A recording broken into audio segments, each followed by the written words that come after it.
All right, so in the wake of that mass shooting that we just saw at the elementary school in Uvalde, Texas, the Texas Republican politicians decided to basically get together and do a little sit-down press conference to pretend as if they give a single solitary shit about addressing this issue in any meaningful capacity when they very clearly don't.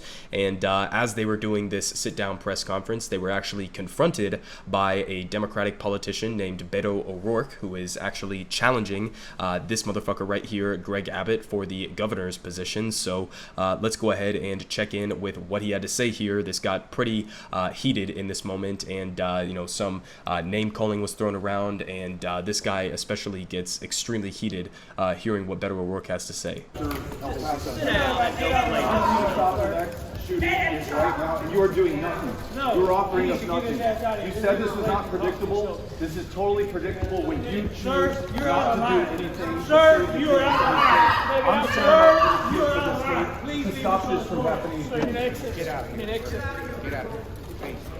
I can't believe you exit. A tragedy happened here. They need to make it. This is not the place to do that.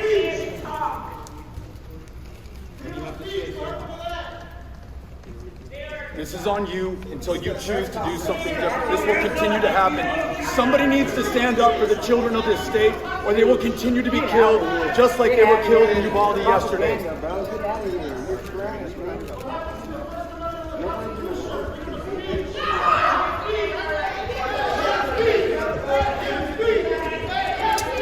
All right, so, I mean, listen, at the end of the day, it is essentially virtue signaling, but this is an example of virtue signaling that I think is actually a good thing, and that I wish, honestly, that more Democrats would come out with this type of confrontational energy and directly, call out Republican politicians who are imposing extremely unpopular policies or, refusing to enact popular policies. In this case, he's talking about, obviously, common sense gun control measures, which he's going to elaborate in this second clip after he went outside of this, was essentially escorted outside by the police after this. So we're going to go ahead and watch that clip. But honestly, impressive from the police there. The urgency with which they escorted Beto O'Rourke out of that building seemed like they had even better response there to escorting him out of the building than they did to preventing the shooter from entering the school building in Uvalde. But again, here is Beto O'Rourke basically elaborating on what he was trying to say in there before being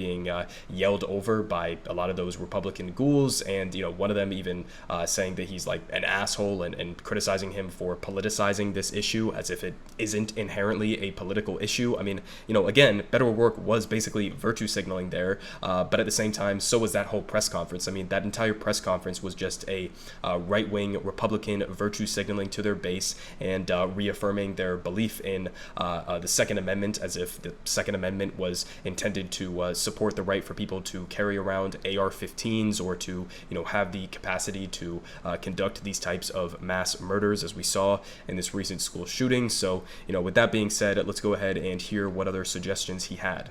50th in the nation in mental health care access. 50th. There are only 50 states in the nation. We are dead last. The #1 provider of mental health care services under Greg Abbott in the state of Texas is the county jail system in the state of Texas. The largest inpatient mental health care facility in the state of Texas is the Harris County Jail in downtown Houston, Texas. He's refused to expand Medicaid, which would bring $10 billion a year, including mental health care access. Having trouble. They may kill somebody. They may kill themselves. A red flag law would protect the public. He's refused to support safe storage laws so young people cannot get their hands on their parents' guns. He's refused to support a ban on AR-15s and AK-47s. This 18-year-old who just turned 18 bought an AR-15 and took it into an elementary school and shot kids in the face and killed them. Why are we letting this happen in this country?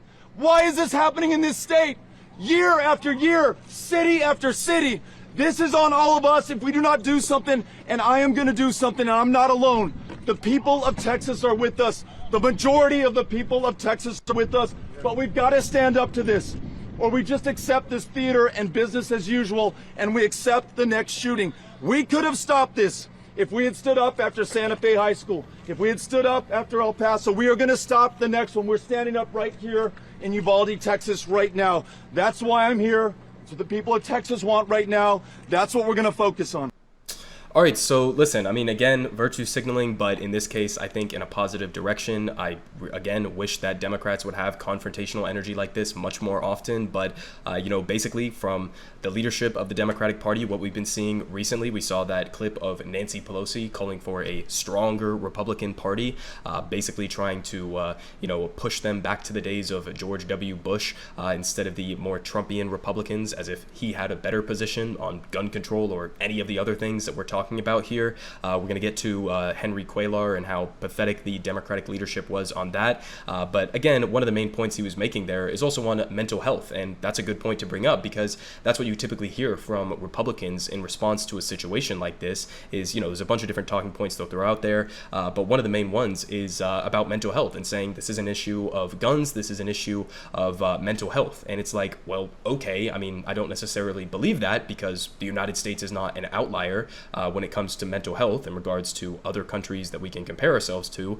but we definitely are an outlier in terms of the amount of guns that we have in this country, and also therefore the amount of mass shootings that we have. Clearly it's more of a gun issue than a mental health issue, but even if I wanted to grant these Republicans that, okay, it's purely a mental health issue, well, okay, do you believe in expanding healthcare? Do you believe in giving universal healthcare to the American people so that if they are in a shitty situation mentally, that they can go and seek help from doctors and other people who could put them in a better position and maybe prevent something like this from happening? Well, the answer to that is no. None of these Republicans believe in expanding healthcare in any way, shape, or form. Definitely not mental health care included. So, at the end of the day, it's just they have no solutions whatsoever. And the solutions that we've seen from them have been absolutely deranged. I mean, at the same time as they're saying don't politicize this, we have one of the guys who was standing up on stage there, Attorney General Ken Paxton, who was coming out and saying we need to arm teachers, okay, and having more police officers stationed at schools, even though there were multiple armed police officers at this school at the time who had an opportunity to confront the shooter and completely failed to stop him. But calling for teachers to be armed, okay? At the same time as they're saying, don't politicize this. You are literally politicizing this. This entire press conference that they were having was a massively political stunt that they were putting together. So it's, completely ridiculous to suggest that this isn't a political issue. Of course it is. We're talking about policies and potential policy actions that could be taken to reduce the likelihood of things like this happening in the first place. Of course it's about policy. It's always about policy and always about politics. But again, just as a reminder, in terms of contrasting the energy that we just saw from Beto O'Rourke, who I definitely am not necessarily a big fan of, but again was, enjoyed that little outburst basically to try to put these Republicans on the defense. But here's from the rest of the Democratic establishment.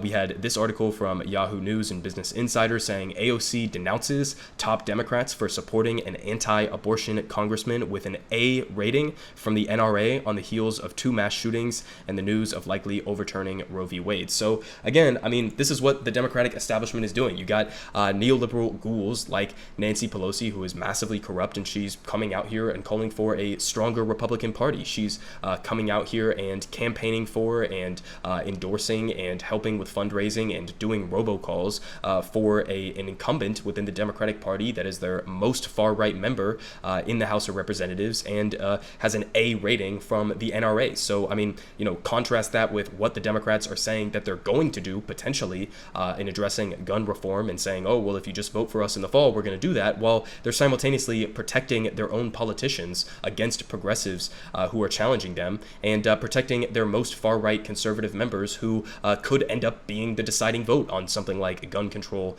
legislation or on abortion rights. So it's just a complete glaring hypocrisy here from the Democratic establishment, but also obviously a hypocrisy from the Republican establishment who continues to skirt any actual meaningful action in addressing the issue of mass shootings while putting forward completely bullshit suggestions like arming more teachers or flooding more money to the police, as if those haven't already been demonstrably proven to be ineffective in addressing this. But Beto O'Rourke, he is challenging Greg Abbott for that governor's position. Honestly, I would take him over Greg Abbott 100%, even though I'm not a big fan of Beto. So we'll have to see how exactly that plays out here. But wish I saw much more of this type of energy, even if it is virtue signaling from the Democratic establishment.